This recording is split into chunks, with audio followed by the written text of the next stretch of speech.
Assalomu alaykum Instagram kuzatuvchilari.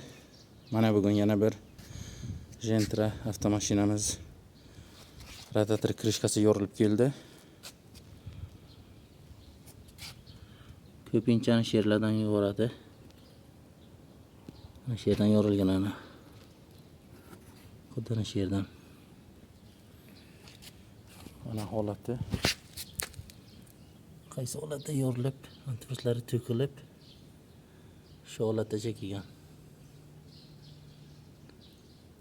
Ish jarayonida bu radiatorimizda ishlarni olib boramiz. Xudo xolisa yangi kirishga bosamiz.